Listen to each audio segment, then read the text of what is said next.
ભુવાજી એક મનમાં સવાલ આવે છે, પૂછું? પૂછો ને વાલા. મિત્રોમાં વાતે વાતે ગેરસમજ કેમ થાય છે? એના વિશે મેં એક મસ્ત વિડીયો બનાવ્યું હતું દેવલભાઈ, કે ઘણા બધા મિત્રોમાં નાની નાની ગેરસમજણો છે ને. મિત્રતા સૌથી મોટો સંબંધ છે ભાઈ.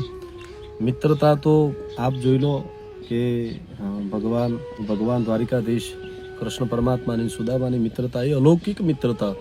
મિત્રતાથી મોંઘો સંબંધ કોઈ નથી આ જગતમાં. પણ અત્યારના મિત્રોની સહન શક્તિ અને સ્વાભિમાન એટલું બધું એ થઈ ગયું છે ને ભાઈ, કે નાની નાની બાબતમાં તમારા 10 વર્ષના, 5 વર્ષના, 25 વર્ષના સંબંધો તાત્કાલિક તોડી નાખતા હોય છે. એટલે એમના માટે મેં એક મસ્ત લખ્યું હતું કે ચાલ દોસ્ત થોડીક વાતો કરી લઈએ અને વેઠેલી વ્યથાઓને વાગોળી લઈએ. ચાલ દોસ્ત થોડીક વાતો કરી લઈએ અને વેઠેલી વ્યથાઓને વાગોળી લઈએ. કર્યું હતું સમુદ્ર મંથન દેવો અને દાનવોએ અમૃત માટે. વાહ. કર્યું હતું સમુદ્ર મંથન દેવો અને દાનવોએ અમૃત માટે. આપણે પણ કરી લઈએ મનોમંથન એકબીજાની ગેરસમજણ માટે. વાહ વાહ. આ બંને મિત્રોને ભેગા થવાની વાત છે.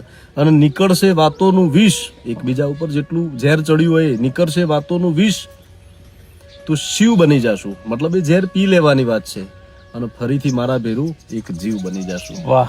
દરેક મિત્રો આ જીવનમાં ઉતાર્યા જેવું છે. ઉતાર ચડાવ દરેકના જીવનમાં આવવાના છે, પણ મિત્રતા અને સાચો મિત્ર એ ભાગ્યશાળીને જ માણસ. સાચી વાત છે.